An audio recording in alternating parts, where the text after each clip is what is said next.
Makanya seorang evangelisasi atau mengevangelisasi tidak bisa lepas dari peran Roh Kudus. Kenapa tidak pernah? Ya, karena Yesus yang ngomong sendiri. Pokoknya kalau Yesus yang ngomong sendiri, kok Tuhan, kalau dia mau menjadikan Tuhan, kita itu tidak bisa seperti itu karena kok bantah ngomong Yesus. Nek kowe diomongin pastor tuh bantah, untuk ya, tak suruh malah, tapi nggak ngadu dulu saya. Ya. Tapi kalau sudah Yesus yang berfirman, wes mau carane, wes jalan noy. Dia yang berkata begitu kok, aku akan memberikan Roh Kudus, terimalah dia. Lalu Yesus melakukannya, naik ke surga, dia mengembusi para rasul.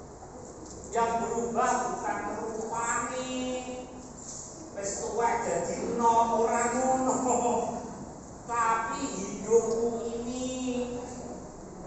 dulu kamu ini ngerasani tombone, saiki wis hidup baru ngomongin wis gak. Itu namanya menjadi manusia. Roh Kudus itu sendiri yang mengubah hidupmu, bukan fisiknya tapi rohnya. Karena itu dalam evangelisasi baru, tujuan besarnya adalah supaya pelayanan pastoral kita lebih dijiwai oleh api Roh Kudus. Tapi semua dalam nama Bapa, Putra dan Roh Kudus. Peran Roh Kudus ini sentral, nggak bisa ditampilkan. Kenapa ngomong? Karena rohnya Allah sendiri. Roh Kudus itu kan roh suci. Rohnya yang suci siapa? Allah sendiri. Nah, roh sampean suci gak?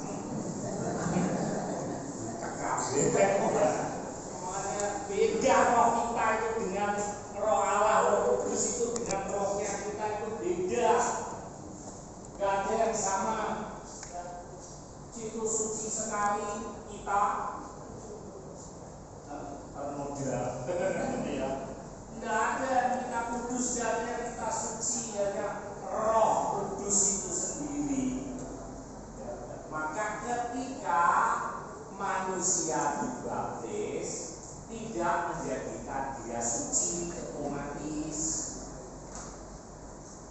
tetapi Roh Kudus itu dicurahkan supaya memampukan kamu hidup dalam kesucian. Dan kayak gitu manusia bisa hidupnya. Aku dulu pernah mengejar Kristus, memenjarakan, kalau perlu dibunuh, darahnya halal. Paulus itu waktu itu Saulus, karena dia belum bertemu Yesus, maka dia bilang begitu, ya. Bapak Ibu pemerhati lansia, saat ini kita sedang mengikuti rekoleksi lansia Paroki Santo Paulus Juanda dengan tema menghayati evangelisasi baru bagi lansia di usia senja. Pemateri kita siang hari ini adalah Romo Diosesan Fransiskus Xavierus Otong Setiawan. Beliau saat ini adalah Ketua Komisi Lansia Keuskupan Surabaya. Kita melihat di sisi kanan, sisi kiri para lansia Paroki Santo Paulus yang terdiri dari lansia-lansia yang berada di wilayah-wilayah sedang mengikuti rekoleksi pada siang hari ini. Mereka yang sudah mengkonfirmasi akan hadir ada kurang lebih 80.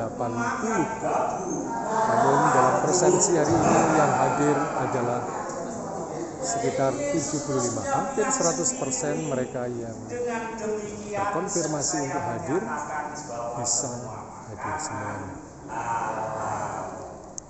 Tapi kalau kamu melukai sesamamu, itu yang bikin kamu haram. Kan begitu. Itu yang benar, bukan karena Yesus nggak makan babi. Kenapa kamu makan babi? Dan daripada kamu makan babi, mulu jadi jawab. Iyalah ya, pinter-pinter sedikit lah ya. Maka panggil saya terus supaya Anda cerdas. Ya. Saya sampai panggil saya, Anda baca firman, Anda akan tahu sendiri kan. Ya seperti itulah ya. Kita ini kenapa kita itu Yesus tidak makan babi, kita itu makan babi karena kita bukan orang Yahudi. Yesus sunatku, benar toh. Kok kalian tidak sunat orang Kristen? Siapa yang kamu ikuti? Karena aku bukan orang Yahudi. Karena sunat itu hanya diberlakukan untuk orang Yahudi karena dia bangsa terpilih supaya bisa membedakan dengan bangsa lain yang tidak dipilih Allah. Maka kamu harus sunat lahiriah. Maka kalau kamu ingin diselamatkan, kamu harus jadi orang Yahudi. Syaratnya apa? Disunat. Kalau sekarang kita ini nggak perlu sunat begitu, kita perlunya sunat rohani. Itu kalau udah dibahasakan dibaptis. Kau sudah dibaptis di sunat rohani, kau tinggalkan perkara-perkara duniawi yang dibawa. Kau harus memikirkan perkara-perkara yang di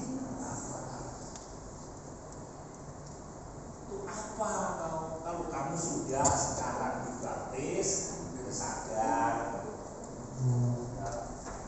yang dulu punya simpenan apa-apalah namanya, ternyata kan bukan hanya tabungan yang simpenan. Ya atau iya? Ya. Wanita juga jadi simpenan. Sekarang sudah dibaptis, tidak mau. Harusnya begitu. Ya. Disunat lahiriah, tapi tidak ditinggalkan simpenannya. Setiap kali datang ke simpenannya diketok, sumpek. Sunat jasmani buat apa? Sunat rohani ini sehingga kau hidup dalam kekudusan.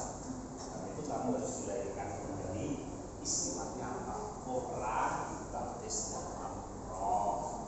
Rohmu yang dulu roh dunia sekarang harus menjadi rohani,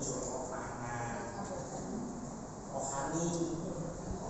Nah, itu dia menjadi manusia baru. Maka peran Roh Kudus tidak bisa dipisahkan dengan evangelisasi baru.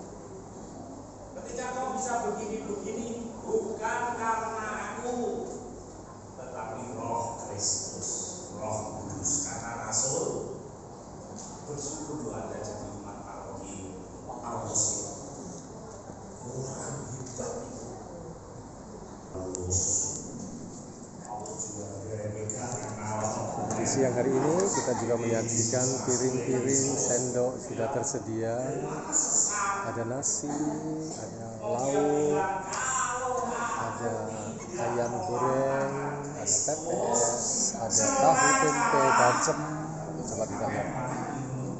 Nah, ini tahu, ada tempe bacem, lalu ada ini apa ini?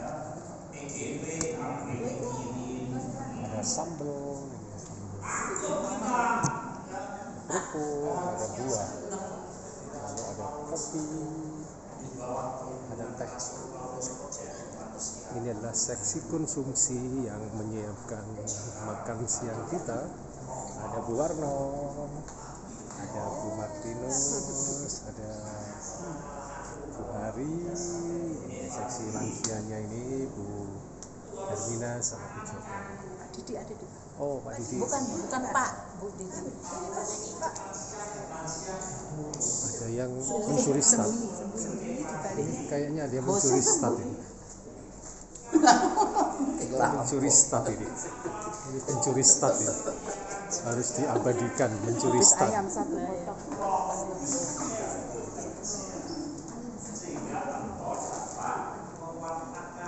Ini adalah kegiatan kita Lansia Paroki Santo Paulus di hari Sabtu tanggal 13 September 2025. Pada siang hari ini kita lansia sedang mengikuti rekoleksi yang disampaikan oleh Romo Otong dengan tema menghayati evangelisasi baru bagi lansia di usia senja.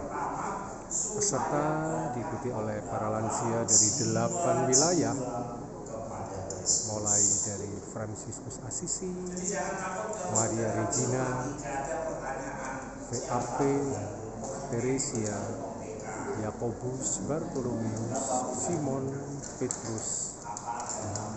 Mereka dengan tekun menyaksikan materi evangelisasi baru bagi lansia di usia senja. Demikianlah laporan kita kegiatan lansia di hari Minggu ini. Lansia Paroki Santo Paulus Juanda bahagia di usia senja. Yes, yes, yes.